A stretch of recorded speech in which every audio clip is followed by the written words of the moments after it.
Kita malam ini akan belajar kalau judul selama ini di CAT class yang saya selalu sharingkan judulnya adalah di bab 11 Alkitab Penuntun Hidup Utama.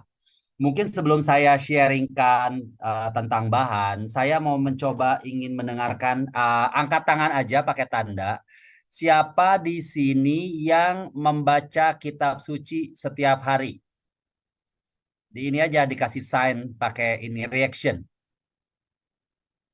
Oke. Oke, dari 60. Oke. Siapa di sini yang ikut EJ? EJ. Oke, ada ya. Oke, oke. Baik, baik. Ya, baik Bapak Ibu, minimal saya bisa mendapatkan gambaran. Nah, bagi teman-teman yang mungkin terbiasa ya katakanlah membaca kitab suci ataupun katakanlah entah mengikuti misa harian ataupun mungkin membaca melalui ruah atau iman Katolik atau mengikuti misa online, maka secara tidak langsung kita semua ini sudah membaca sabda Tuhan setiap hari sesuai dengan tahun liturginya. Nah, mengapa demikian? Karena sesuai dengan tema pada malam hari ini, Bapak Ibu sekalian, bahwa kita sebagai umat Katolik, kita percaya bahwa kitab suci itu yang adalah sabda Allah itu memang menjadi penuntun hidup kita yang utama. Mengapa demikian? Ya, tentu saja karena Alkitab atau kitab suci sendiri itu merupakan kisah kasih Allah, merupakan cerita cinta Allah kepada manusia kita, umat yang diciptakan sesuai dengan citranya. Jadi kita yang pertama-tama itu yang harus kita sadari bersama bahwa Allah mengasihi kita dan Allah ingin kita selamat, ingin kita katakanlah mendapatkan keselamatan. Dan tentu saja kita sebagai orang Katolik, kita sebagai orang Kristen, kita juga mengimani dan kita percaya bahwa kita telah diselamatkan melalui putranya Yesus Kristus yang wafat, menderita, dan bangkit untuk katakanlah menebus segala dosa-dosa kita.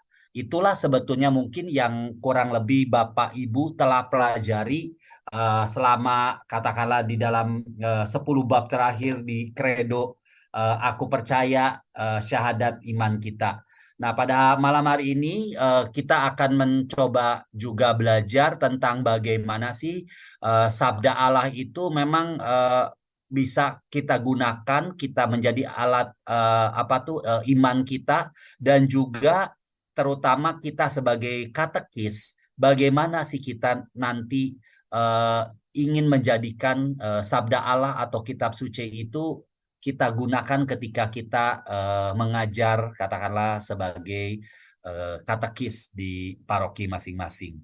Uh, Memang kalau kita pelajari katakanlah dari zaman mungkin nggak tahu di sini ada Bapak Ibu yang masih saat itu sudah Recording in remaja, progress. ketika sebelum Konsili Vatikan Kedua, tentu saja mungkin saat itu akses terhadap kitab suci berbeda dengan zaman katakanlah minimal saya lah.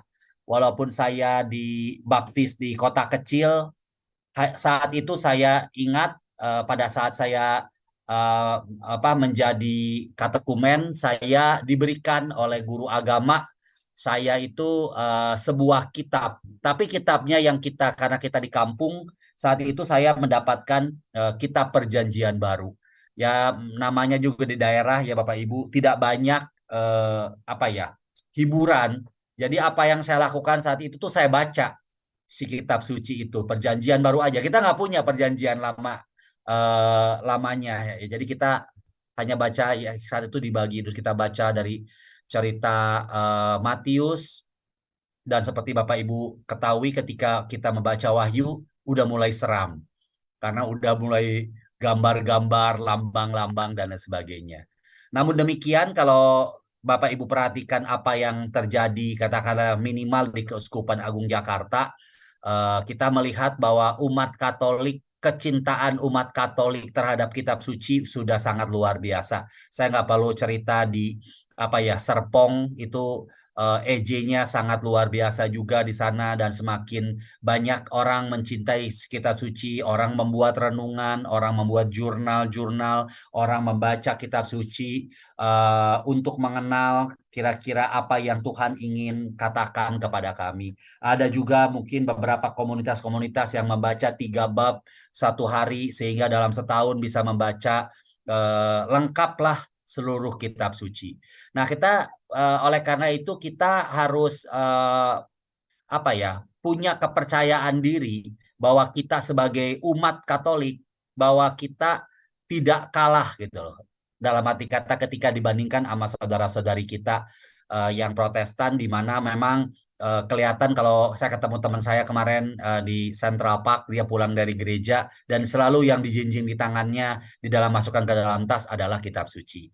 Tetapi kita juga kan walaupun mungkin Bapak Ibu tidak membawa kitab suci ke gereja, tetapi kita selalu membaca kitab suci. Nah, itu harapan ataupun saya rasa kita, terutama Bapak Ibu sebagai apa ya, calon katekis lah katakanlah, itu kitab suci itu memang harus harus dijadikan suatu santapan hidup kita. Sehingga setiap hari pada saat kita menjalani kehidupan itu, memang sabda Allah itu bisa membantu kita untuk apa ya, membawa atau menuntun kehidupan kita. Nah, oleh karena itu, kalau kita cerita tentang kitab suci atau tentang Alkitab, minimal kita juga akan harus mengetahui lah sedikit tentang apa sih, bagaimana sih kitab suci itu, ada berapa sih kitab itu, dan lain sebagainya. Minimal kita sebagai orang Katolik kembali lagi memahami ada apa di dalam Alkitab kita gitu, yang tentu saja Bapak Ibu mungkin sekarang juga ada di hadapan Bapak Ibu semuanya. Nah, seperti Bapak Ibu ketahui, di kitab suci kita ada perjanjian lama dan juga ada perjanjian baru. Di dalam perjanjian lama, memang kalau kita ngelihat di sini dibagi dua supaya mudah. Dua-duanya tetap perjanjian lama, yaitu yang pertama namanya ada protokanonik. Jadi sebetulnya kitab yang awal apa dikeluarkan lah katakanlah, mulai dari Kejadian sampai dengan Malaiki. Lalu ada yang disebut dengan Deuterokanonik, eh, kitab yang dimulai dari Tobit, Yudit sampai dengan Makabe 2. Nah, di sini nanti kita akan melihat kenapa ada dua seperti ini. Lalu kenapa kira-kira saudara-saudara kita yang Protestan mereka hanya mengambil yang perjanjian lama yang protokanonik. Mereka tidak mengambil yang deuterokanonik. Lalu di dalam perjanjian baru itu sendiri, kita juga ada 27 kitab yang mulai dari Injil Matius sampai dengan Wahyu kepada Yohanes. Jadi kita sebagai orang Katolik, maka kita memiliki 73 kitab gitu. 70 kitab yang terdiri dari 46 adalah kitab perjanjian lama. Kalau mau didetailkan lagi, 39 ada di protokanonik dan 7 ada di deuterokanonika, dan ada 27 di perjanjian baru. Banyak orang mengatakan kalau misalnya saya mungkin Bapak Ibu ada pernah mengikuti kursus kitab suci tentang katakanlah di teologi dasar ataupun di inspirasi kitab suci. Sebetulnya kalau kita melihat bahwa kitab suci atau kanon kitab suci, artinya kitab suci yang sudah di apa ya, disahkan katakanlah oleh Gereja Katolik, ini sebetulnya sering orang mengatakan ini seperti layaknya perpustakaan. Perpustakaan yang terdiri dari berbagai macam kitab. Dan di dalam berbagai macam kitab tersebut, ya tentu saja di dalamnya berisi sabda Allah, berisi bagaimana Allah, rencana Allah, karya keselamatan Allah dalam rangka untuk menyelamatkan manusia. Nah, sering bahasa mudahnya kalau kita cerita tentang kitab suci di sini, bahwa kitab suci ini adalah gospel, adalah kabar gembira. Jika kabar gembira, tentu saja Bapak Ibu termasuk dengan saya ingin mengetahui apa sih yang ada di dalam kitab itu. Persis seperti waktu dulu saya SMP dibaptis menerima perjanjian baru saja, itu saya sampai baca udah berkali-kali mondar-mandir baca terus, ya kembali nggak ada hiburan namanya di kampung. Jadi baca terus. Tetapi di dalam hati kecil saya saat itu sebagai apa tuh katekumen, saya ingin tahu sebetulnya ada apa di dalam kitab suci itu. Jadi rasa ingin tahu aja sebetulnya udah menarik kita untuk ingin mengenal sabda Tuhan. Apalagi jika Bapak Ibu, saya, teman-teman semua ternyata ada satu pengalaman transformasi atau pengalaman hidup yang mengubah hidup kita karena sabda Tuhan. Misalnya, saya ambil contoh seseorang yang sudah lama tidak ketemu Bapak, Ibu, atau ketemu saya, sampai suatu saat bertemu dengan Bapak Ibu, katakanlah berada dalam suatu kondisi atau situasi yang sebenarnya kondisi itu membuat Bapak Ibu seharusnya marah, tapi Bapak Ibu ternyata bisa lebih sabar.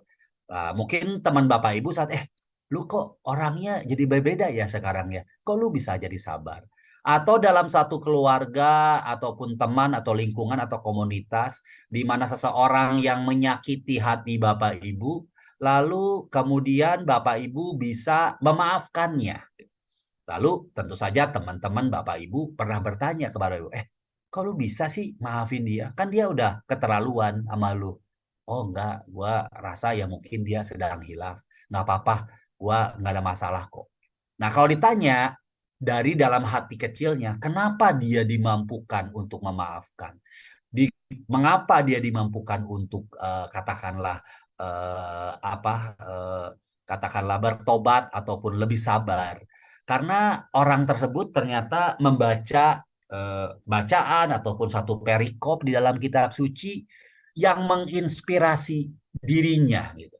Sehingga tentu saja karya Roh Kudus kalau belajar diinspirasi itu ternyata pembaca kitab suci pun apabila Bapak membaca kemudian berdoa kepada Allah Roh Kudus agar arah Roh Kudus itu memberikan kepada Bapak Ibu sesuatu bahwa ya Tuhan, bersabdalah hambamu ingin mendengarkan. Dan atau buatlah hambamu memahami apa yang engkau ingin sabdakan. Misalnya Bapak Ibu sebelum membaca. Kemudian ketika Bapak Ibu membaca dan merasa, oh benar ya, gua memang harusnya jadi orang harus bisa maafin sesama ya. Itu sebetulnya itulah kitab suci mengubah kita. Nah, seseorang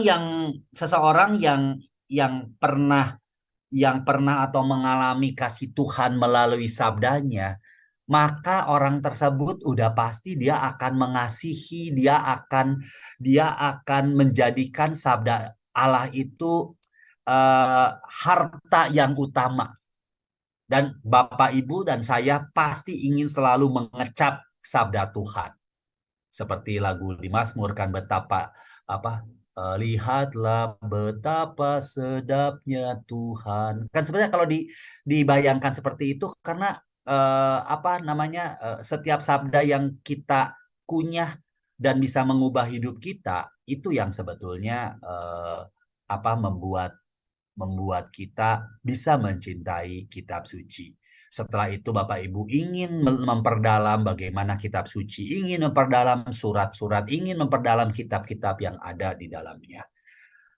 Nah, jadi seperti yang tadi saya jelaskan, jadi menurut Gereja Katolik bahwa Alkitab itu ada 73 kitab, terdiri dari 46 kitab Perjanjian Lama dan 27 kitab Perjanjian Baru. Ini hafalin Ketika lupa, Google aja, langsung di Google keluar. Bedanya kita apa? Kalau mulai detail bedain dengan ortodok apa? Wah itu Bapak Ibu mungkin itu ya sembari ingin mendalami, tapi nggak usah terlalu di apa ya dipelajari terlalu dalam. Yang penting kita memahami inilah di Gereja Katolik kanon kitab suci terdiri dari 73 kitab. Nah, lalu muncul pertanyaan kepada kita, lalu bagaimana sih bisa muncul, kenapa sih bisa ada Alkitab ini dan kalau bahasa bahasa ininya menjadi kanon, menjadi suatu pedoman yang disahkan oleh Gereja Katolik bahwa ini adalah kitab suci gitu. Jadi sebetulnya memang ada cerita. Nah, kalau kita ngelihat di Perjanjian Lama, mungkin Bapak Ibu yang mengikuti sedikit sejarah di kerajaan di Israel, kan ada bangsa Israel, terutama yang kerajaan utara setelah diserang oleh kerajaan Asyur, mereka kan disebar, dibuang kemana-mana dan mereka tersebar kemana-mana. Jadi memang bangsa Israel itu ada yang tinggal di luar, katakanlah tanah Israel, ada yang memang juga berada di dalam, katakanlah Israel. Dan tentu saja Bapak Ibu paham bahwa kalau karena bangsa Israel beberapa kali dijajah ataupun ya dijajah oleh berbagai macam bangsa, sehingga bahasa itu saat itu memang tergantung daripada bangsa yang menjajah. Misalnya disebutkan di sini bahwa perjanjian lama yang digunakan oleh orang-orang yang tinggal di sekitar Israel itu ada yang namanya versi Ibrani atau bahasa yang digunakan adalah bahasa Ibrani.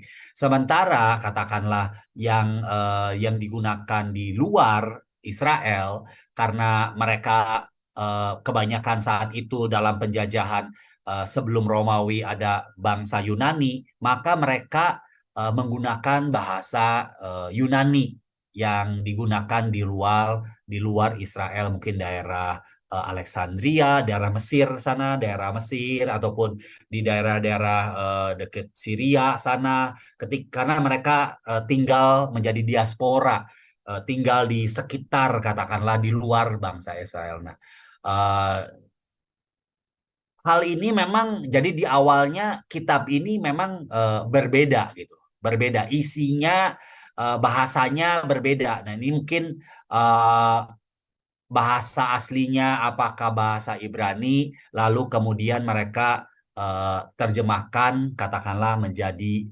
bahasa Yunani. Nah, tetapi tadi yang dijelaskan kenyataannya memang tidak sama, Bapak Ibu, detailnya nanti bisa apa aja yang berbeda itu dijelaskan apa-apa saja, kadang-kadang tulisannya, artinya, karena sumbernya, terus mungkin kekayaan bahasa dan sebagainya. Sama seperti bahasa Indonesia kan ketika terjemahan, eh, kenapa kalau Bapak Ibu perhatiin di ejaan Perjanjian Baru kalau ikut misa harian kan bahasa Indonesia yang Bapak Ibu dapatkan kadang-kadang juga berbeda dengan katakanlah kitab suci atau Alkitab yang Bapak Ibu beli katakanlah di LBI belum lama ini gitu. Kalau kecuali Bapak Ibu memang membeli yang ejaan yang ejaan baru yang baru saja dirilis. Nah, mereka juga memiliki katakanlah kitab suci itu jumlah kitabnya berbeda antara Ibrani dengan orang orang eh, Yunani. Nah, kemudian eh, kitab namanya Septuaginta. Septuaginta itu adalah ya kitab yang diterjemahkan atau yang digunakan oleh orang-orang Israel di luar eh, Israel, kota Israel itu yang digunakan oleh eh, para rasul. Nah, apa yang ada di dalam Septuaginta, yang ada Septuaginta salah satunya itu adalah 7 kitab yang Deuterokanonika tadi. Nah, memang kalau kita baca kebanyakan isinya di dalam kitab Deuteronika itu bahasanya bahasa Yunani. Sebetulnya kalau di daftar masanya Ibu Bapak Google itu ada yang Yunani, ada yang Ibrani, itu diajarkan. Tapi majority memang bahasa yang digunakan itu adalah bahasa Deuterokanonika, itu bahasanya bahasa Yunani. Hal itu disebabkan karena ya memang yang digunakan oleh bangsa-bangsa orang-orang Israel yang tinggal di luar tanah Israel itu mereka berkata atau mengatakan bahasa Yunani. Nah, Gereja Katolik memang mengakui Septuaginta. Itu kalau gambarnya tuh kayak lambang 70, kata menggambarkan 70 orang lah kurang lebih yang mengarang buku tersebut, atau mungkin sebut ada 70 kitab gitu. Eh, itu Gereja Katolik yang diakuin adalah yang Septuaginta. Karena kalau misalnya kita perhatiin Septuaginta berarti Gereja Katolik juga saat itu memang menggunakan kitab Deuterokanonika yang tadi, yang Bapak Ibu kalau ada di depan Bapak Ibu yang ada kitab-kitab Tobit dan lain sebagainya, yang ada kebijakan Salomo, Sirak dan lain sebagainya. Nah, sehingga kita secara kenyataan memang kitab suci itu yang digunakan oleh katakanlah jemaat-jemaat Kristen perdana pada saat itu. Oke. Nah, kalau kita perhatiin secara sejarah lah katakanlah Yesus meninggal wafat di tahun 30-an gitu katakanlah.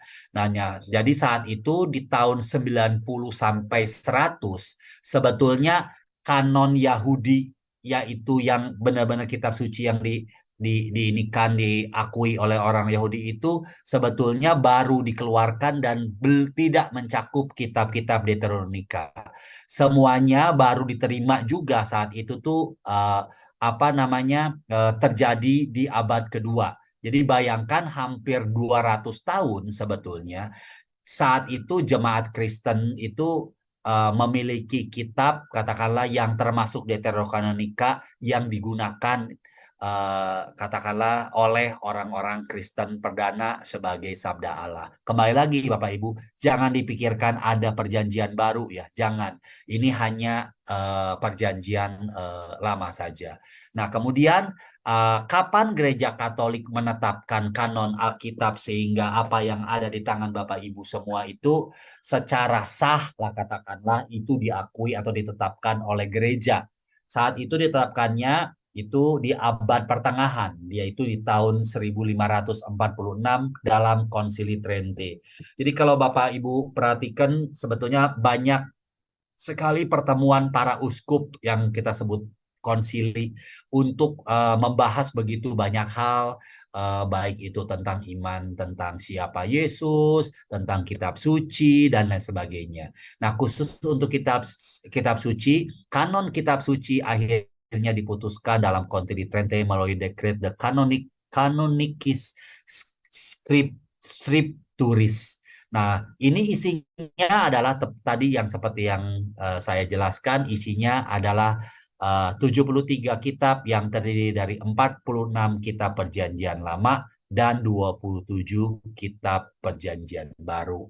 Nah, tapi di dalam kenyataannya, jika kalau Bapak Ibu belajar katanya di gereja Katolik, oh katakanlah kita memutuskan sesuatu, terkesan keputusan itu dilakukan mendadak gitu. Oh ini berarti abad ke-15. Jadi sebelumnya gereja Katolik sebetulnya tidak memutuskan apa-apa. Sebenarnya tidak. Sebetulnya udah terjadi semenjak katakanlah abad ketiga, abad keempat saat itu. Terbukti di gereja-gereja di Afrika Utara dengan Konsili Hippo yang tentu saja Bapak Ibu mengenal Santo Agustinus ya dari Hippo itu yang tentu saja juga ikut saat itu dalam konsili tersebut di tahun 393, lalu dibahas lagi di Kartago, dibahas lagi di tahun 419 sampai masuk ke dekret Paus Damasus di Konsili Roma tahun 382, lalu ada konsili umum di Firenze dan sebagainya. Nah, sebetulnya jadi keputusan gereja untuk memutuskan itu tidak serta-merta dilakukan di abad pertengahan, tapi selalu ada pembahasan. Demikian juga kalau Bapak Ibu ingin memahami mengapa gereja, katakanlah mungkin sedikit saya keluar dari kitab suci, tentang dogma Maria itu nggak serta-merta bahwa paus itu mutusin di saat itu. Pasti pembahasan itu atau perbincangan itu setelah menjadi pembahasan sejak cukup lama ya. Nah, jika gereja Katolik tadi di abad ke-15 itu memang kebetulan kejadian itu hampir berbarengan dengan kaum reformis, yaitu saudara-saudari kita Protestan yang dia memecahkan dari Katolik ya. Dan mereka menetapkan kanon kitab suci itu setelah Konsili Trente, yaitu di tahun 1559. Nah, bedanya dengan kita, mereka kanon yang dipakainya untuk perjanjian lama mereka, mereka mengikuti kanon Yahudi. Kanon Yahudi itu adalah yang tadi yang dipakainya adalah dari bangsa-bangsa orang Yahudi. Nah, itu sementara untuk perjanjian baru mereka mengambil apa yang ada di atau diakui oleh gereja Katolik. Jadi apa perbedaan antara kitab suci gereja Katolik dan gereja Protestan adalah di dalam perjanjian lamanya. Mereka hanya mengambil yang protokanonika, yang deuterokanonikanya mereka tidak ngambil. Mungkin sedikit buat Bapak Ibu, mereka menyebutkan bahwa mereka mengambil ada seorang tokoh yang namanya Hieronymus. Jadi Hieronymus itu mencoba menerjemahkan perjanjian lama, perjanjian baru itu perjanjian lama, perjanjian baru itu ke dalam bahasa Latin karena kan saat itu Roma udah menguasai sehingga diambil lah. Nah, memang di dalam sumbernya dari Hieronymus membuat itu adalah bukan dari eh, bahan yang dibikin oleh katakanlah Agustinus yang berbahasa Yunani, tetapi yang diambilnya itu adalah bahan yang diambil dari perjanjian lama menurut kanon Yahudi, yaitu dari bahasa Ibrani. Ya, ini sedikit gambaran sehingga itulah yang diambil oleh saudara-saudara kita yang Protestan secara gambaran perbedaannya seperti itu. Nah, awalnya memang kalau misalnya kita melihat membuat kitab suci itu tidak ada dulu itu bab, ayat, dia hanya tulisan aja, tulisan nggak pernah ada ini chapter berapa dan ayat keberapa gitu.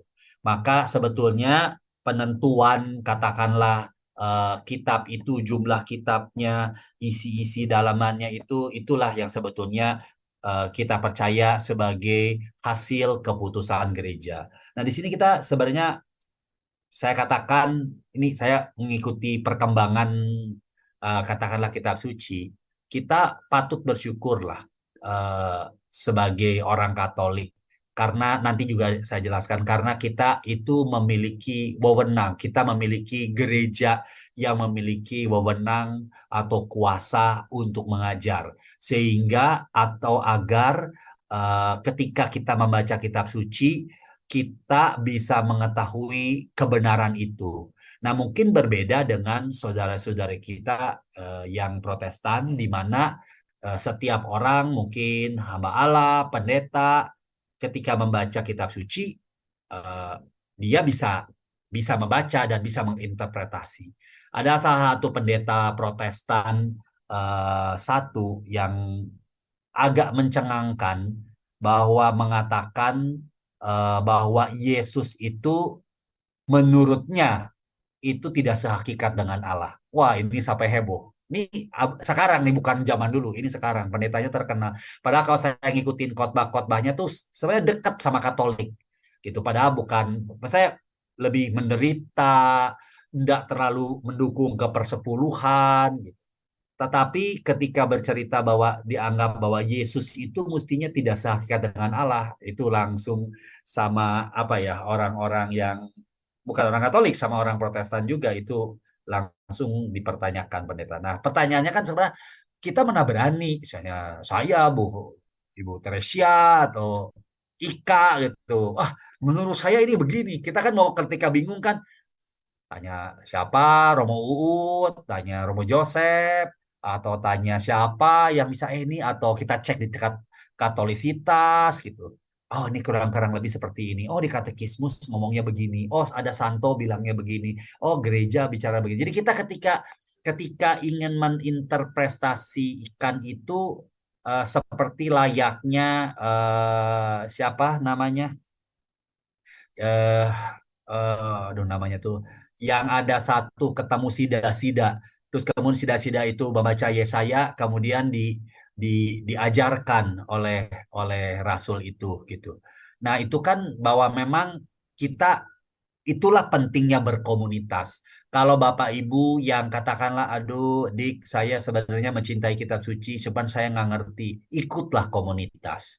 Mau komunitas tadi ada Emmaus Journey, ada Verbum Domine, ada komunitas PA dekat rumah, ada mungkin ikut KPKS di mana di Serpong gitu kan, atau ikut KPKS di masing-masing paroki, baca kitab suci, dengerin Romo khotbah. Sebenarnya informasi itu ada, dan yang terpenting kembali lagi kita kita memang haus dan rindu akan sabda Allah itu.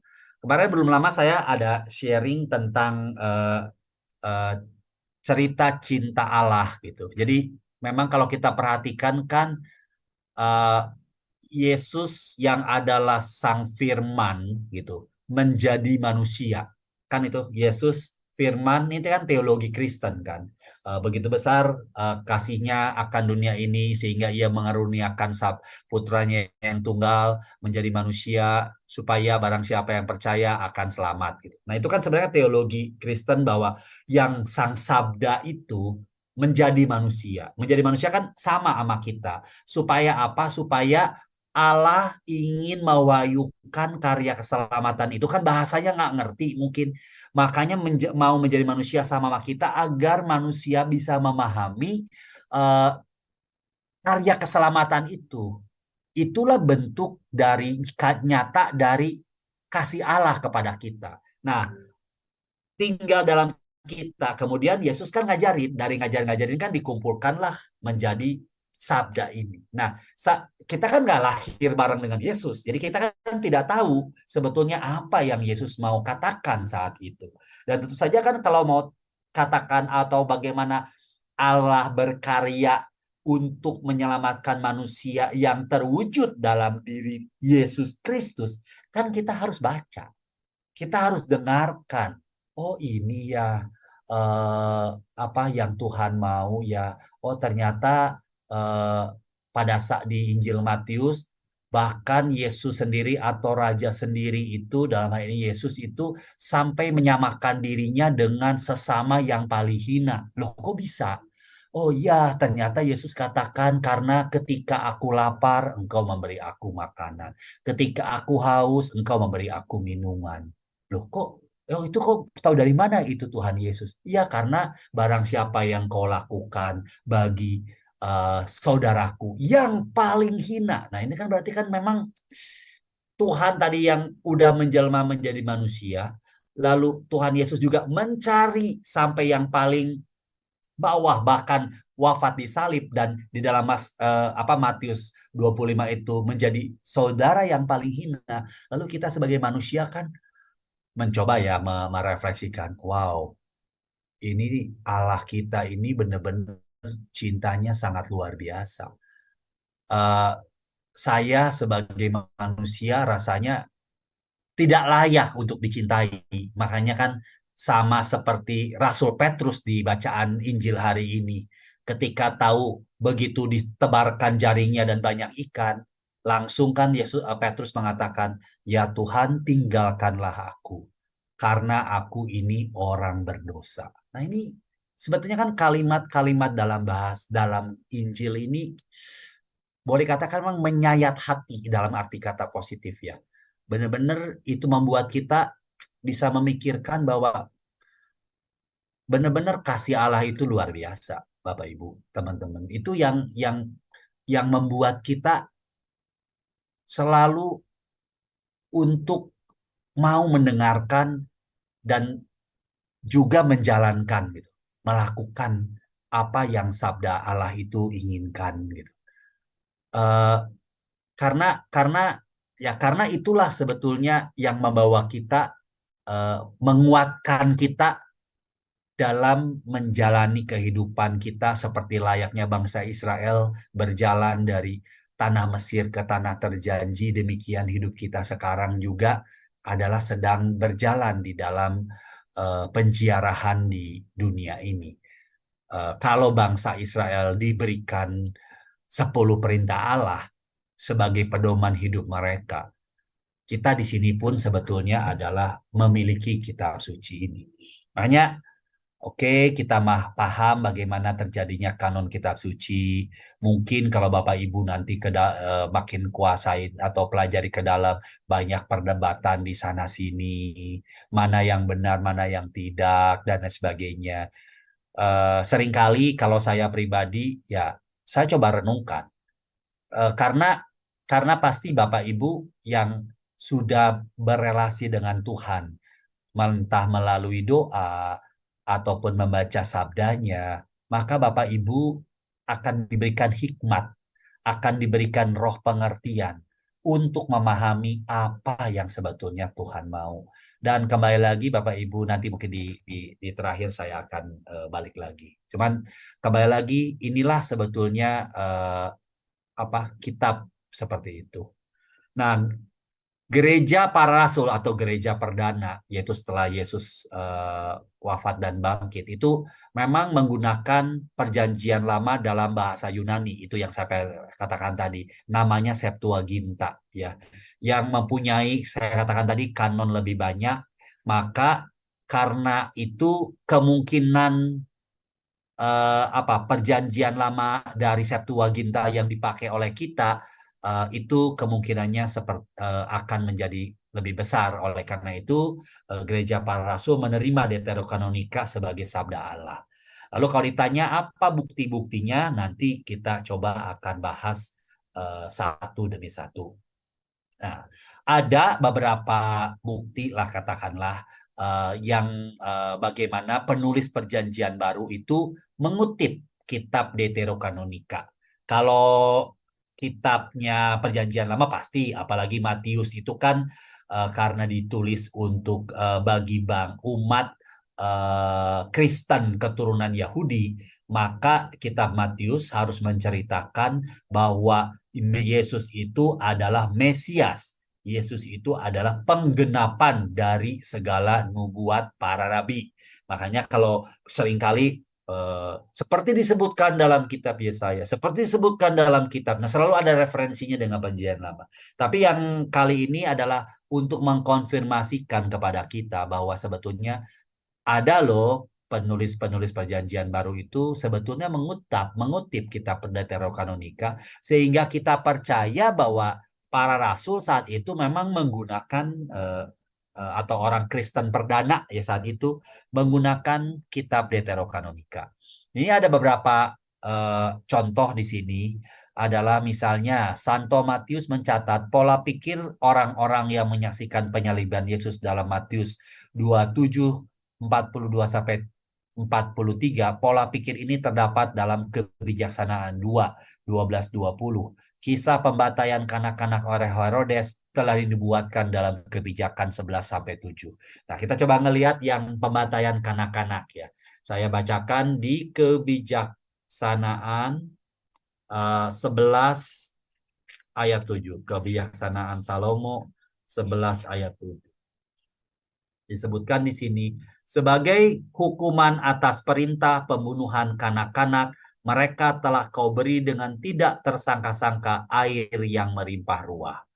Ataupun katakanlah ada, kalau kita membaca di Santo Lukas, nyanyian pujian Maria, itu Magnificat, menuliskan bahwa Allah menurunkan orang yang berkuasa dan meninggikan orang yang rendah, itu juga menuju kepada kitab Sirak ayat bab 10 ayat 14 ya. Bab 10 ayat 14 disebutkan di sini, Tuhan menggulingkan tahta orang kuasa dan menempatkan orang rendah hati ganti mereka. Nah, ini juga kan sama sebetulnya. Jadi banyak sekali apa ya apa referensi itu seperti itu. Nah, mungkin sedikit yang di sini saya eh, ingatkan mungkin ke teman-teman karena mumpung saya kebetulan ingat Tuhan menggulingkan tahta orang kuasa dan menempatkan orang rendah hati ganti mereka. Sebenarnya ada salah satu santo berkata bahwa pintu kerajaan surga itu pendek. Hanya orang yang rendah hati yang bisa memasukinya. Ini kalau direfleksikan ini kan sangat dalam. Itulah kita. Kenapa kita seringkali susah untuk mendapatkan atau untuk menerima sabda Tuhan? Karena mungkin kita terlalu tinggi hati. Kita mungkin manusia terlalu sombong.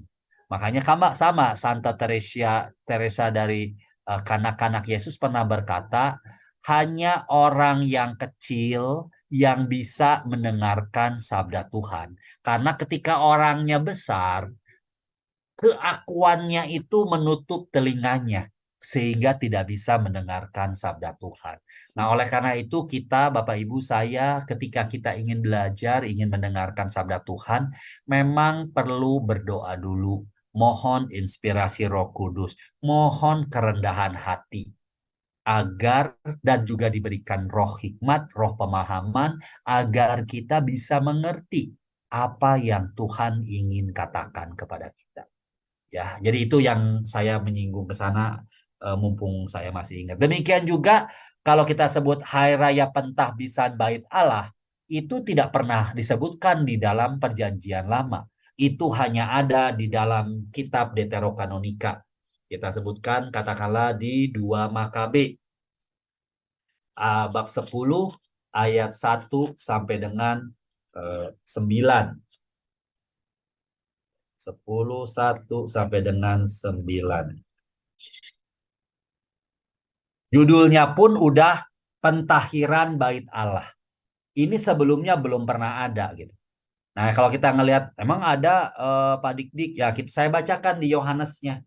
Yohanes 10 ayat 22. 10 ayat 22.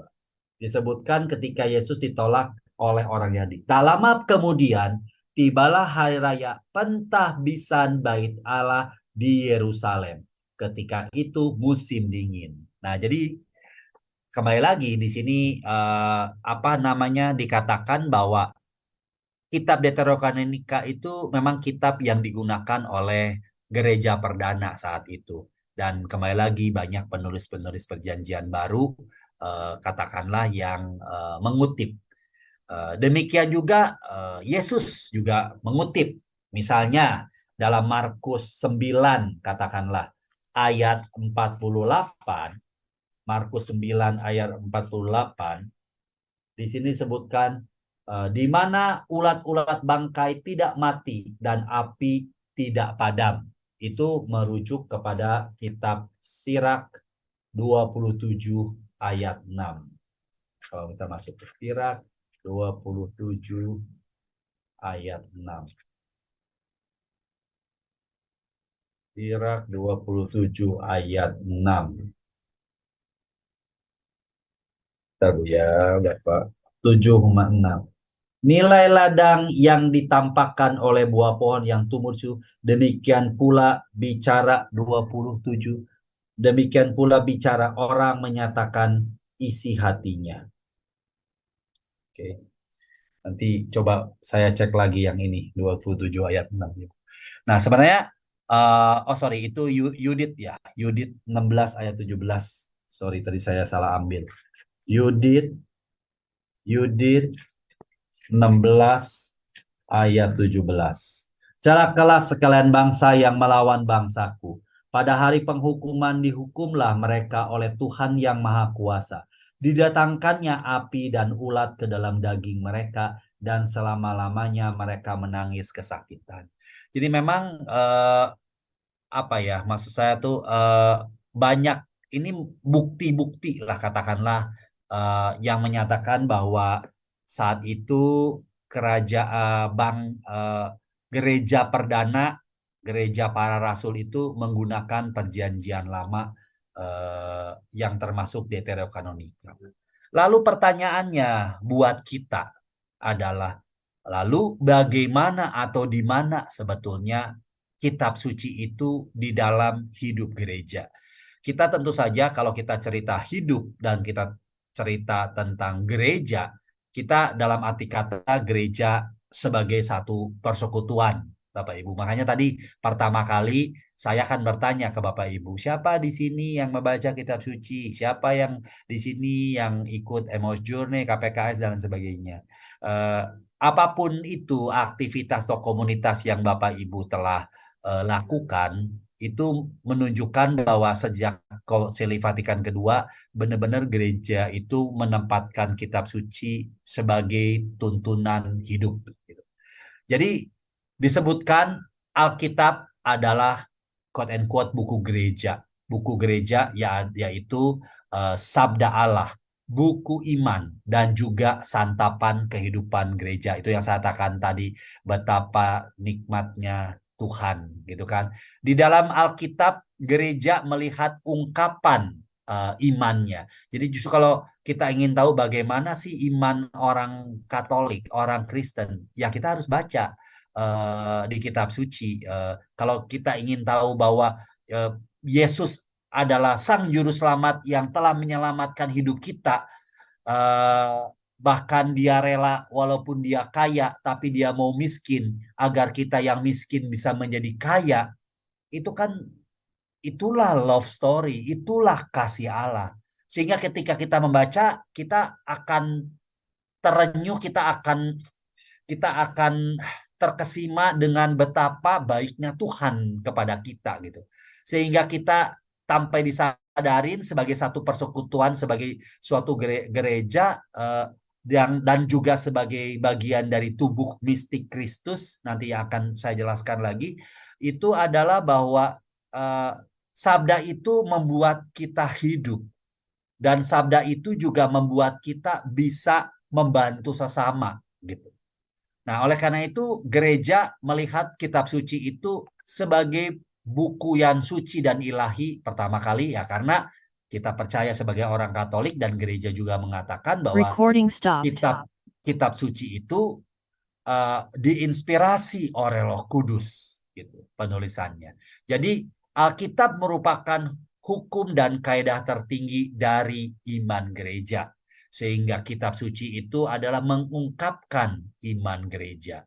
Oleh karena itu Bapak Ibu, ya kita sebagai bagian dari anggota gereja atau bagian dari gereja, tentu saja jika kita ingin iman kita tumbuh, kalau disebutkan di dalam satu perikop, Yesus katakan, akulah pokok anggur dan engkau rantingnya, ranting-ranting yang katakanlah tidak bersih akan dibersihkannya. Lalu dikatakan kepada para murid, engkau semua sudah bersih, karena apa? Karena sabdaku. Jadi kalau Bapak Ibu kita ingin membersihkan, walaupun kita udah katakanlah tertancap kepada pokok anggur yang benar, tapi agar kita bisa berbuah dan juga kita bisa membersihkan hati kita, maka kita harus sering membaca sabda Tuhan. Sabda Allah lah yang akan membersihkan hati kita. Dan itu merupakan juga atau menunjukkan iman kita, iman gereja. Gereja yang adalah persekutuan.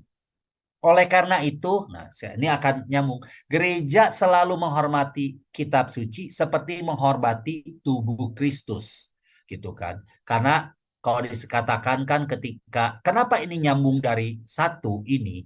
Karena yang tadi, misalnya saya coba tulisin ya. Hal ini tampak paling jelas dalam liturgi, terutama dalam liturgi Ekaristi.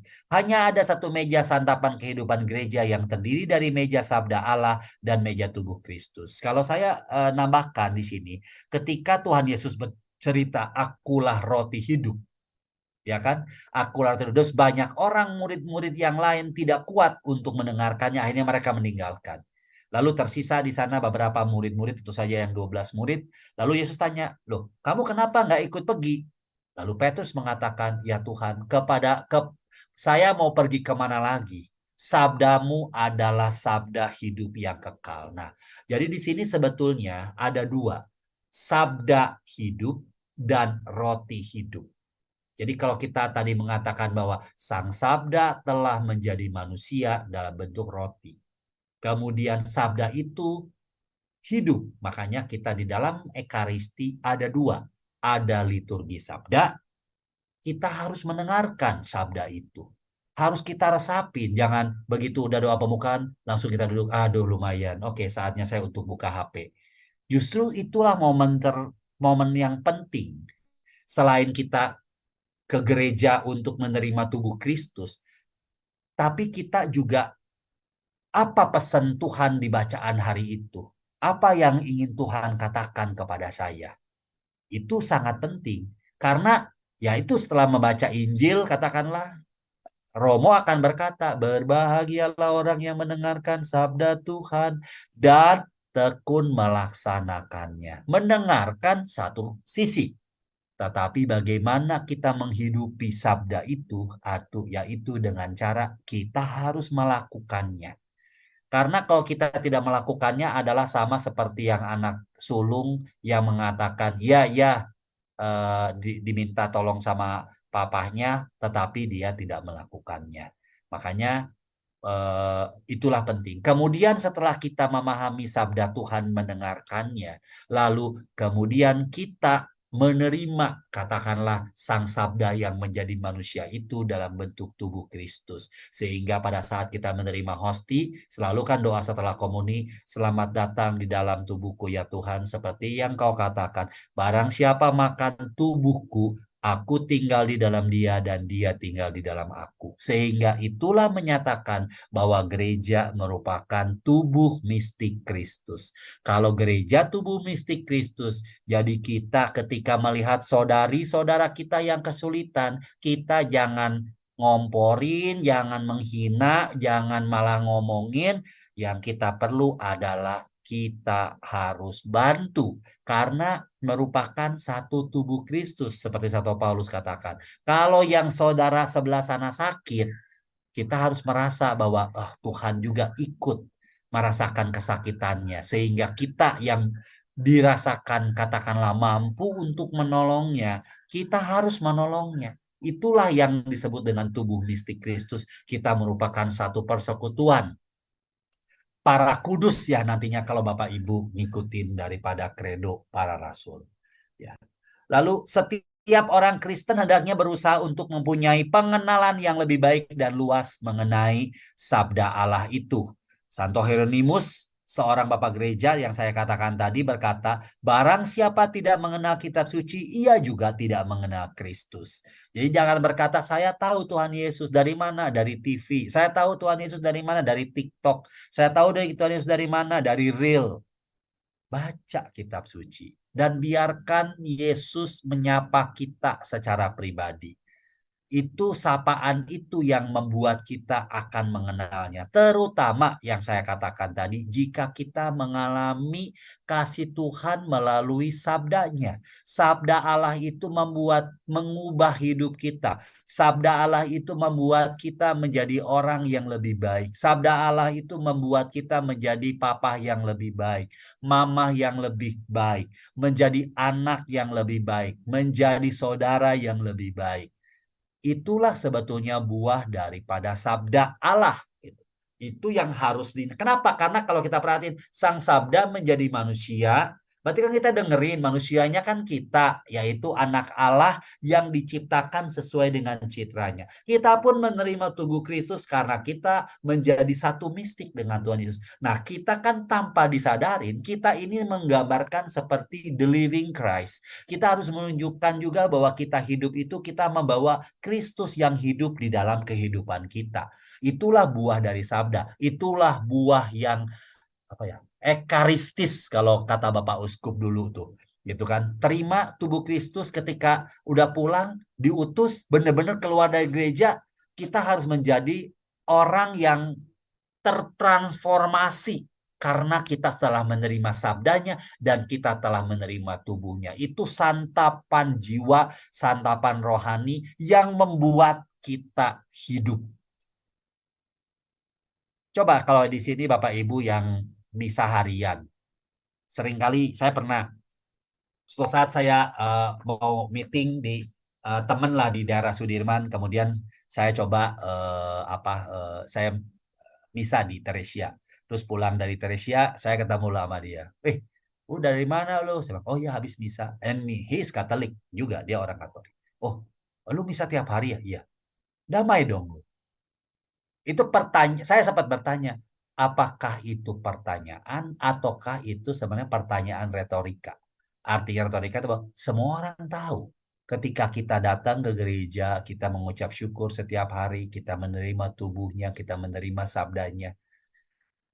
Saya rasa semua orang Katolik bahwa dia akan mendapatkan kedamaian. Itu teman saya juga. Dan dia ya seorang pengusaha lah katakanlah. Jadi di dalam hati, karena kita diciptakan oleh sesuai dengan citra Allah. Sebenarnya deep down di dalam dari hati yang paling dalam kita itu sebetulnya pasti kita ada tanah yang baik. Tanah yang baik. Sehingga ketika benih itu jatuh, kalau kita mengajak kepada Tuhan dan bantuan Roh Kudus, maka benih itu akan tumbuh. Ada yang tumbuh jadi 10, 60, 30, 100 kali. Tapi yang jelas harus berbuah. Nah, itulah sebetulnya ya terutama Bapak Ibu sebagai katekis, guru agama lah katakanlah, kan tantangan terbesar buat kita adalah bukan hanya sekedar kita mengajarkan orang supaya menjadi anak-anak Allah, tetapi lebih dari itu bahwa kita memang bisa menjadi model. Kita bisa jadi model minimal katakanlah mungkin nggak buat teman-teman yang para katekumen, tapi menjadi model setelah kita jadi katekis, ternyata di keluarga anak saya, pasangan saya melihat ada perubahan di dalam diri kita. Itulah sebetulnya buah daripada sabda Allah, buah daripada katakanlah tubuh Kristus yang kita santap. Lalu kalau ditanyakan kenapa ada kitab suci buat apa? Ini merupakan slide ataupun tulisan dari slide pertama kemarin saya sharing tentang inspirasi kitab suci. Jadi sebetulnya goalnya daripada sabda Allah salah satunya satunya adalah di 2 Petrus di 1 Petrus. Santo Paulus ini di 2 Timotius 3 ayat 16 dikatakan Santo Paulus mengingatkan segala tulisan yang dihilangkan Allah dalam hal ini sabda Allah ini memang bermanfaat untuk mengajar. Kita sebagai katekis, berarti kan memang kita harus gunakan untuk bisa mengajar. Untuk menyatakan kesalahan. Sebetulnya jauh jauh-jauh menyatakan kesalahan orang dulu. Sebagai alat untuk menegur self tegur, negur diri kita sendiri. Memperbaiki kelakuan kita seperti yang saya kasih contoh tadi, yang tadinya marah jadi bisa lebih sabar. Yang tadinya katakanlah tidak bisa mengampuni orang gitu. Bahkan mengampuni musuh dan juga mendidik orang dalam kebenaran. Kalau mau tahu dan kita sebagai katekis ingin mendidik orang dalam kebenaran, tentu saja kita harus belajar tentang kebenaran itu sendiri yang ada di dalam sabda Allah, yang ada di dalam firman Tuhan. Itu yang harus mengapa firman Allah ini atau sabda Allah ini menjadi hidup buat kita para katekis ya. Karena itulah membaca dan merenungkan Alkitab harus menjadi kebiasaan dalam hidup rohani seorang Katolik, bukan hanya seorang katekis. Apabila kita kenapa? Karena kalau tidak kita akan gersang, kita akan uh, kering, kita akan lapar, kita akan haus gitu. Oleh karena itu disebutkan seringkali orang enggan membaca dan merenungkan Alkitab dengan dalih tidak berani menafsirkan atau tidak tahu artinya. Padahal sebagian besar teks Alkitab tidak sulit dipahami. Sebetulnya kemarin ada saya BKSN pertama saya ada bertanya kepada seorang Bapak Ibu. Karena kan ceritanya kan tentang kasih Allah ya. Saya bilang siapa yang merasa dikasihi Tuhan? Oh, angkat tangan. Lalu saya tanya seorang ibu, Ibu, apakah ibu merasa dikasihi Tuhan? Iya, Pak. mengapa Ibu dikasihi Tuhan? Karena A, B, C, D. Oke, bagus saya bilang. Lalu saya tanya, apakah Bapak Ibu pernah menceritakan ke orang nggak bagaimana Allah itu baik dan mengasihi saya? Jawabannya tidak. Lalu ditanya sama saya, kenapa tidak? Dia bilang jawabannya adalah malu. Gitu ya. Saya bilang, Ibu, Bapak jangan. Saya bilang karena kalau kita malu mengakui anak manusia, nah, nanti anak manusia juga malu mengakui kita di hadapan Bapak.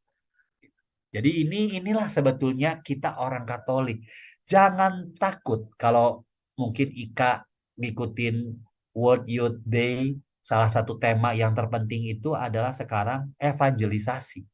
Kita harus harus berevangelisasi di dalam kehidupan kita. Seperti bacaan pertemuan pertama Yunus yang akhirnya mengakuin bahwa aku orang Ibrani, dan aku adalah Tuhanku itu adalah orang yang aku takuti, dia Allah yang maha besar. Dia menceritakan, dia ngakuin ke orang-orangnya gitu.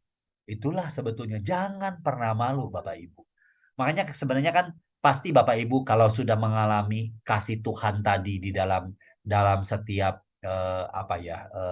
apa tuh namanya, di dalam sabda Allah, itulah Bapak Ibu akan mendapatkannya. Nah, lalu kalau kita lihat di judul sini kan sebetulnya tadi yang saya ceritakan, gereja Katolik ini sebetulnya kita patut bersyukur kepada Tuhan. Karena di dalam gereja Katolik yang hierarki ini sebetulnya ada peran daripada ataupun wewenang atau kuasa untuk mengajar yang disebut dengan magisterium. Itulah keunggulannya dari gereja Katolik. Jadi Bapak Ibu jangan pernah takut untuk pernah menafsirkan. Makanya disebutkan bahwa sejak awal memang gereja itu tidak pernah melarang untuk melakukan penafsiran. Menggunakan Alkitab sebagai penuntun hidup kita adalah kewajiban yang harus kita lakukan.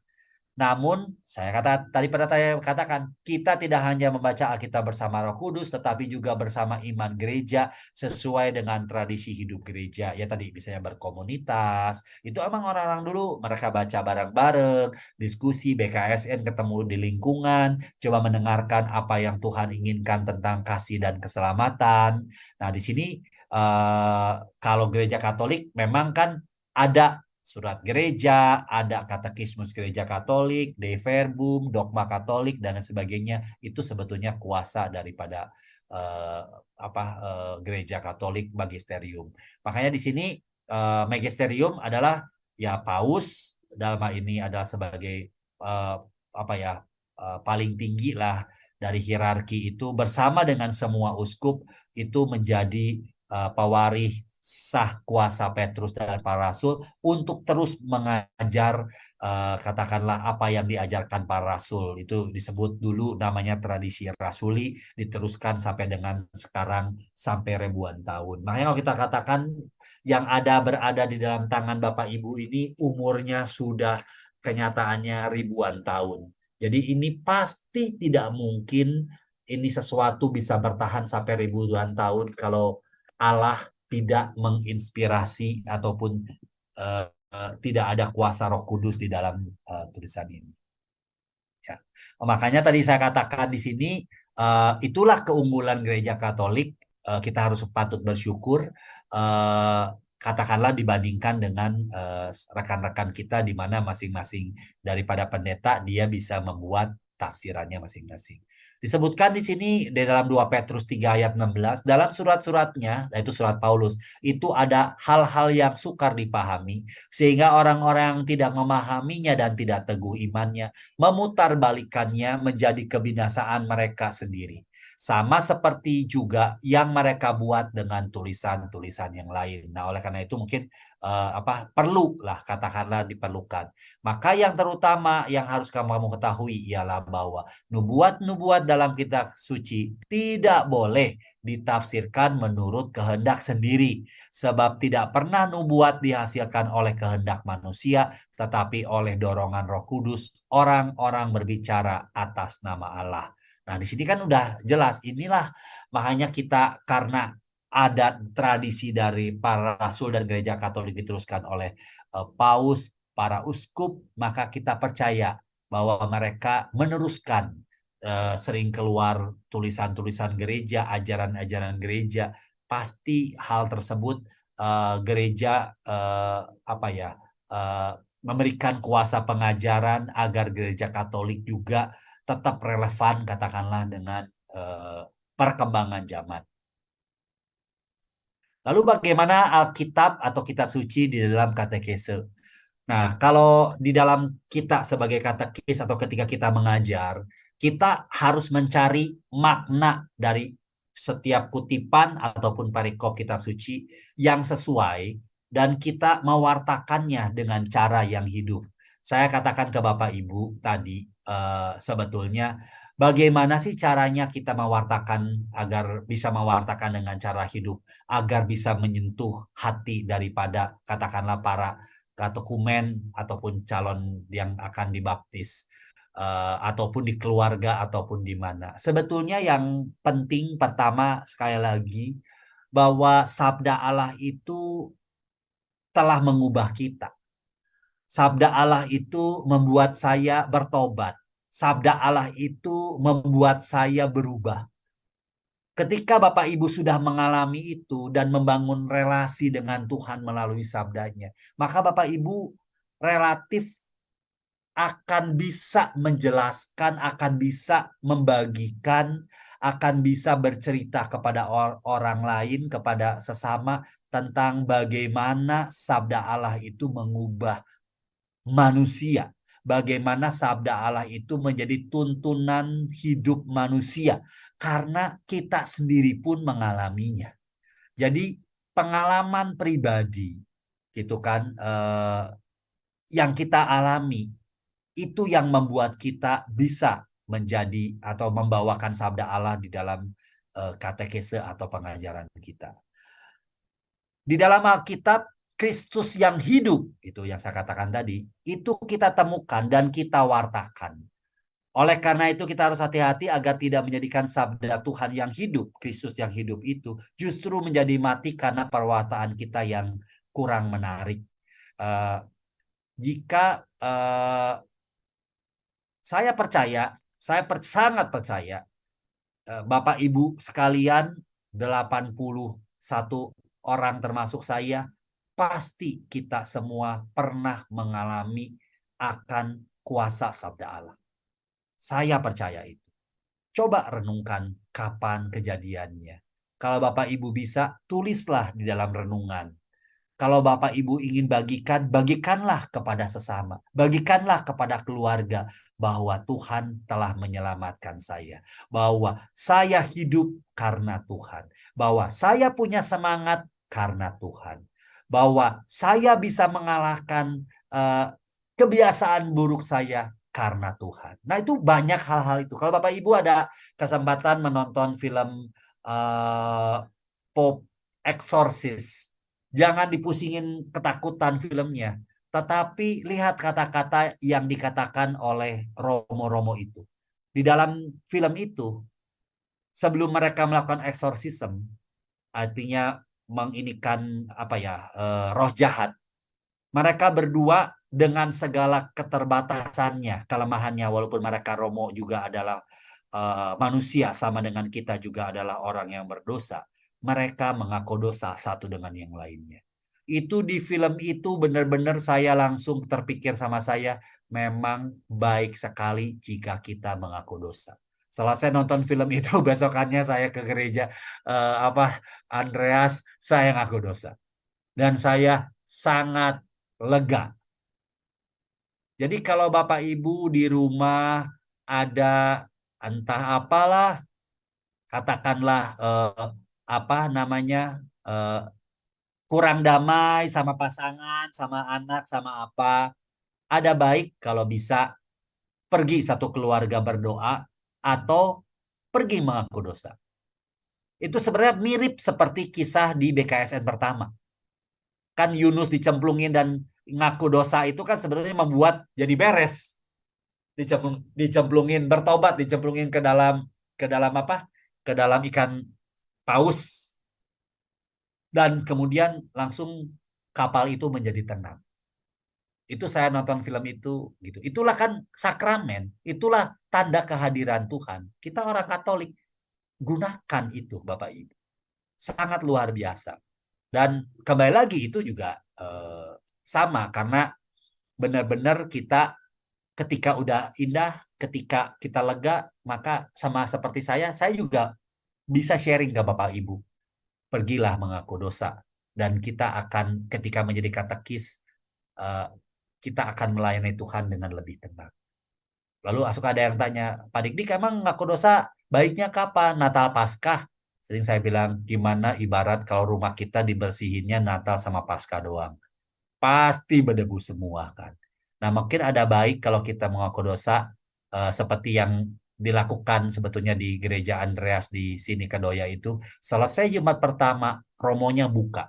Langsung mereka mengaku dosa. Jadi mereka mengaku dosa setidaknya selain ya kalau hari Minggu yang buka kan udah jarang sekarang gereja yang eh, ada beberapa paroki yang saya dengar dia masih romonya masih mau membuka pintu pengakuan dosa sebelum misa, tapi kebanyakan sudah rada jarang melakukan melihat saya melihat seperti itu. Tapi di Gereja Andreas mereka setiap Jumat pertama selalu ada. Jadi kalau setidaknya Bapak Ibu sebulan sekali mengaku dosa, bisa membantu kita menintrospeksi diri untuk memang bisa semakin dikuatkan berjalan dalam jalan Tuhan. Demikian juga ketika Bapak Ibu mengajar, katakanlah melakukan katekese, memang ketika kita berbicara tentang sabda Allah, sebetulnya kita seperti tadi doa eh, pembukaan dikatakan memang apapun yang keluar dari mulut Bapak Ibu dari saya, ya kita berdoa itu semua merupakan berasal dari Tuhan. Makanya disebut suasana doa dan belajar itu memang harus mewarnai. Kita mengatakan kita serahkan kegiatan ini kepada Tuhan dan biarlah Allah yang berkata-kata kepada kita. Sepanjang yang tadi kita mungkin Bapak Ibu para kateki saya merendahkan hati di hadapan Tuhan dan biarkan Tuhanlah yang memimpin setiap acara itu. Nah, makanya kita ketika melakukan seperti itu tanpa disadarin bahwa kita itu sedang berkatekese dalam roh, gitu kan ya. Jadi bukan kalau ada di CAP itu kan apa tuh satu lagi tuh hidup baru dalam roh. Ya kan kalau hidup dalam roh kan ada ikut retret 3 hari, kemudian setelah selesai mendapat kuasa Roh Kudus, kita keluar dan kita bisa bersemangat untuk hidup baru gitu. Karena Roh Kudus yang memimpin kehidupan kita. Nah, kita juga sama gitu. Asal kita selalu meminta Roh Kudus hadir, Roh Kudus yang memimpin hidup kita, memimpin kita ketika kita berkatekese. Kita anggap aja hidup ini sebagai berkatekese. Pernah saya dapatkan quote dari Romo Erwin ketika saya bantu Moka lah katakanlah, mungkin di sana ada siapa ya di sana tuh ada Pasutri yang di tempat Bapak Ibu juga ada di Loren ya. Katakanlah seperti apa menjadi orang tua itu. Menjadi orang tua itu adalah kita harus menjadi seorang katekis di dalam rumah. Nah, kalau katekis di dalam rumah kan artinya memang rumah atau keluarga itu kan dipimpin oleh Tuhan. Dan kita, bagaimana kita berkatekese, katakanlah melalui perkataan, melalui perbuatan kita di dalam rumah. Nah, itulah sebetulnya kurang lebih kita sedang berkatekese dalam rumah.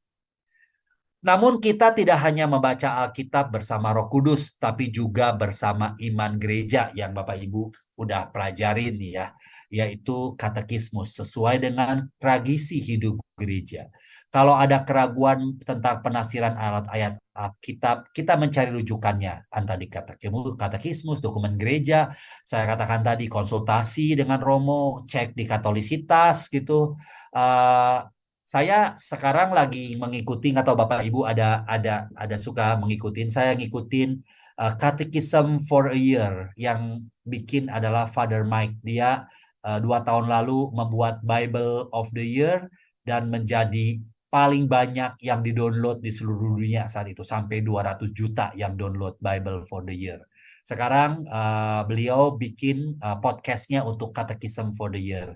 Udah hari 250 hari dari Januari. Dan menceritakan tentang katekismus gereja Katolik dibacakan. Saya rasa udah 2000 atau udah berapa sekarang.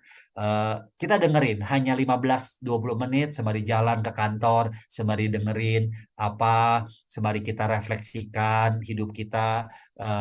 Karena di dalam katekismus kan juga cerita apa Santo Santa katakan, apa yang dikatakan oleh kitab suci, apa yang dikatakan oleh dokumen gereja, dan sebagainya. Itulah bentuk pengajaran. Jadi memang betul kalau misalnya Bapak Ibu quote and quote tersesat atau apa, baca kitab. Memang memang apa ya, ada satu tuh namanya Saint Anselmus Anselm, dia mengatakan fides querens intellectum, mengatakan iman yang mencari pemahaman. Ya, kita memang iman kita harus bertumbuh, tapi iman kita juga kita harus mencari pemahaman. Jangan itu mungkin bahasanya iman yang mencari pembuktian. Nah, pernah saya ada katakan sama saya ngobrol ya, kalau cerita tentang iman, Pak, apakah karena saya mendapat mukjizat, lalu saya baru mau beriman? Atau ketika saya mendapatkan bukti, baru mau saya beriman? Nah, ini kan agak mirip seperti ketika orang-orang Farisi ahli Taurat berkata, ataupun para prajurit Roma yang mensalibkan Yesus, mengatakan kepada Yesus, jika engkau anak Allah, turunlah dari sini dan aku akan percaya kepada engkau. Sebenarnya manusia itu menarik. Iman itu kalau kita belajar dari bapak kaum beriman, yaitu Bapak Abraham, umur 80-an katakanlah, tinggal di Ur Kasdim, disuruh pergi ke tanah terjanji. Nggak ada A, nggak ada B, ikut. Apa yang terjadi di sana? Nggak tahu. Cuman Allah menjanjikan bahwa dia akan menjadi bangsa yang besar. Padahal Abraham nggak bisa punya anak saat itu. Jadi sesuatu yang berbeda dengan keadaan kita, tetapi saya punya faith, kita punya iman, just believe. Percayalah, ini memang mudah, tapi ini kelihatan mudah dikatakan, tetapi tidak mudah untuk dilakukan. Ambil contoh misalnya di dalam salah satu tanda dari Injil Yohanes, seorang prajurit yang anaknya sakit, lalu minta agar Tuhan Yesus datang ke rumahnya, menyentuh anaknya agar anaknya sembuh. Lalu Tuhan Yesus katakan, pulanglah, anakmu telah sembuh. Perjalanan perwira itu kurang lebih ya sekitar mungkin 50 kilo lah. Mungkin kalau jalan kaki 8 jam, 7-8 jam. Lalu kan saat itu belum ada handphone. Nggak mungkin perwira itu telepon. Ini si Dede sembuh nggak ya? Kalau zaman sekarang kan begitu Bapak Ibu tanya dulu. Enggak. Langsung kalau Bapak Ibu perhatiin di cerita itu, sebetulnya orang perwira itu nginep di tempat Yesus.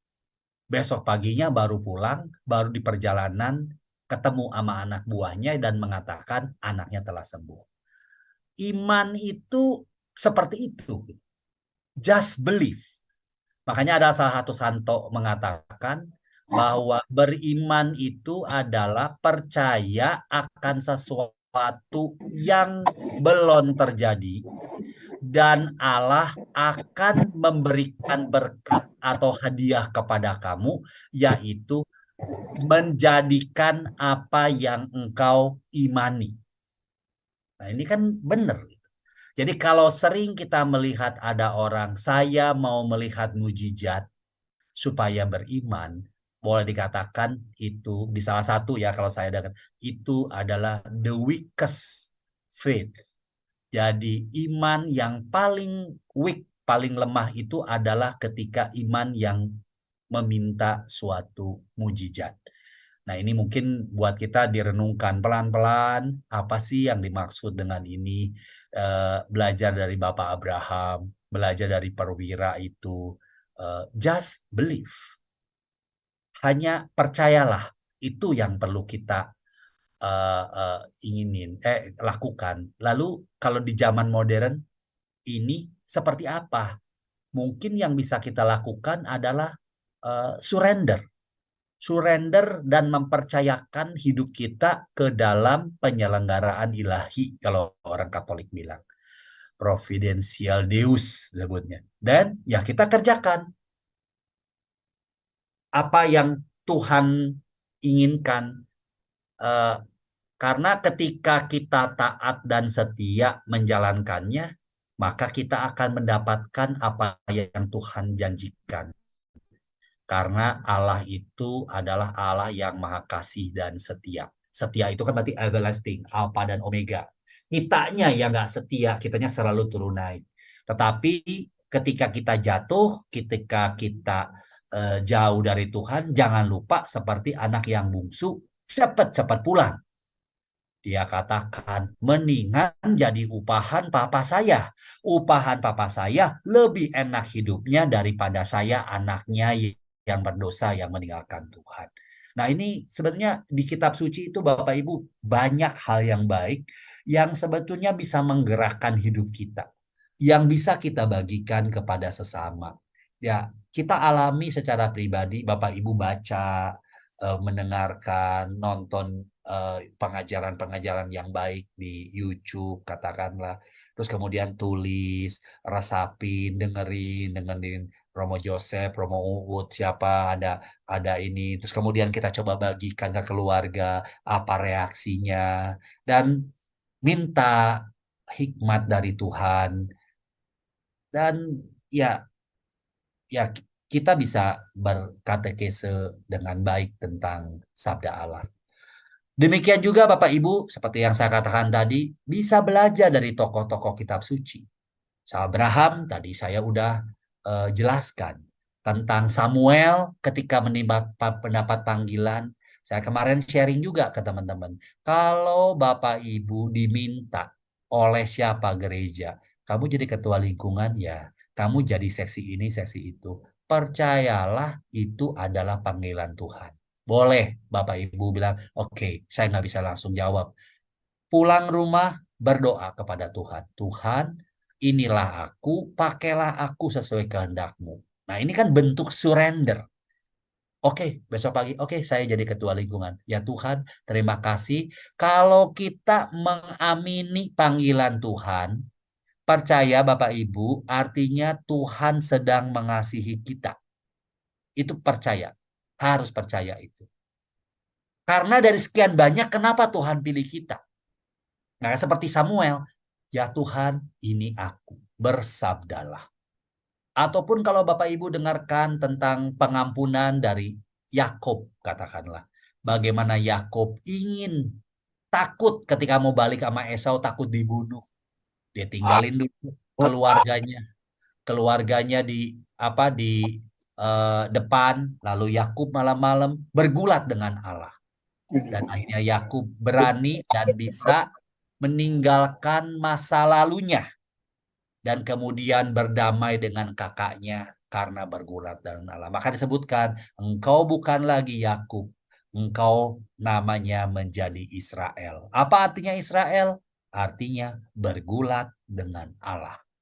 Itulah hidup kita Bapak Ibu semua sebetulnya. Itu juga di kitab suci. Banyak sekali cerita-cerita dari tokoh-tokoh dan sebagainya yang Bapak Ibu bisa pelajarin. Ataupun seperti doa Maria Magnificat, itu juga bisa. Ataupun aku ini hamba Tuhan, terjadilah padaku menurut perkataanmu. Seringlah mengambil quote-quote dari kitab suci, karena Bapak Ibu sering ini tulis aja. Jadi ketika ingat mau bicara seperti itu, tiba-tiba spontan Bapak Ibu, bukan Bapak Ibu yang berbicara, percayalah Tuhan udah menggunakan Bapak Ibu untuk berkata seperti itu. Mungkin di awal-awal Bapak Ibu mendapat cibiran, nggak apa-apa. Jangan pernah takut gitu. Kan namanya Tuhan katakan kalau dijolimi itu saya pun dulu dan para nabi pun udah dijolimi. Nggak apa-apa. Asal dari hati kita bukan untuk apa ya?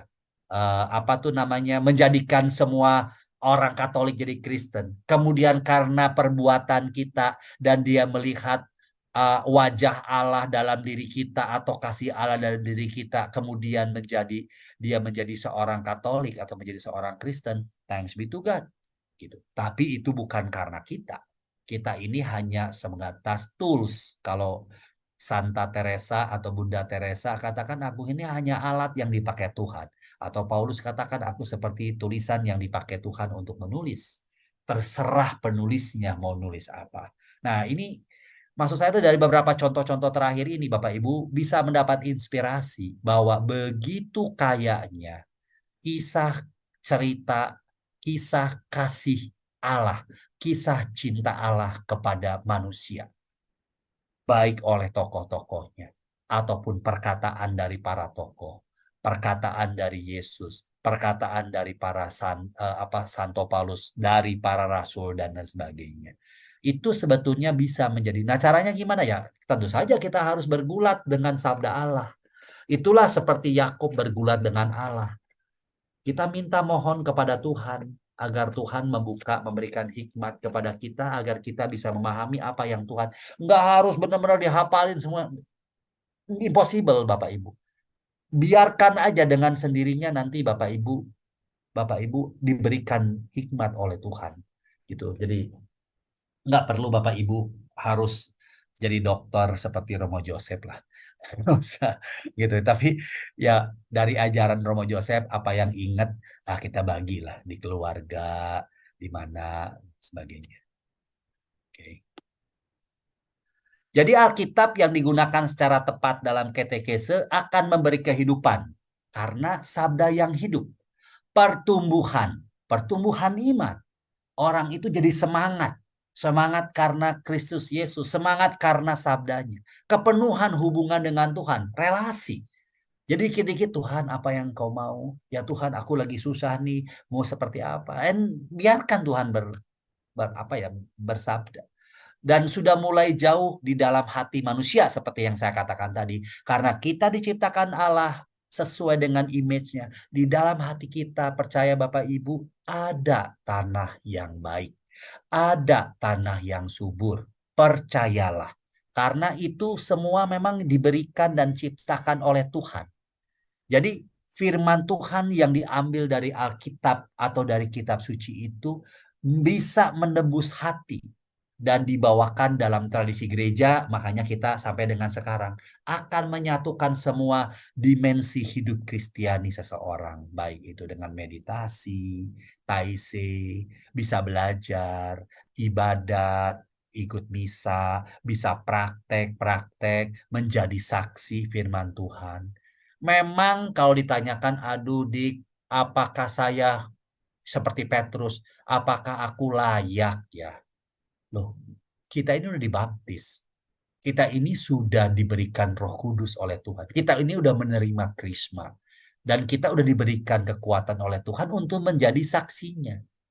Makanya tadi, jangan pernah malu. Yang malu, we are not perfect, definitely. Yang malu adalah ketika kita mengatakan berbeda dengan yang kita perbuat. Kalaupun kita jatuh karena secara sadar maupun tidak sadar, kita di Katolik, jangan pernah takut. Buru-buru pulang, balik ke gereja, minta pengampunan dosa kepada Tuhan. Dan Tuhan pasti akan menuntun kita kembali ke jalan yang benar. Kita sinner, kita pendosa semuanya. Makanya kita harus selalu saling mendoakan. Saya mendoakan Bapak Ibu juga mendoakan saya. Ya karena kita merupakan gereja, kita merupakan tubuh mistik Kristus, sehingga kita harus saling mendukung satu dengan yang lainnya. Semoga menginspirasi dan semoga Bapak Ibu semakin mencintai sabda Tuhan dan sabda Tuhan tinggal di dalam hidup Bapak Ibu dan juga di dalam keluarga sehingga bisa memberikan kehidupan bagi Bapak Ibu dan juga bagi sesama. Tuhan memberkati.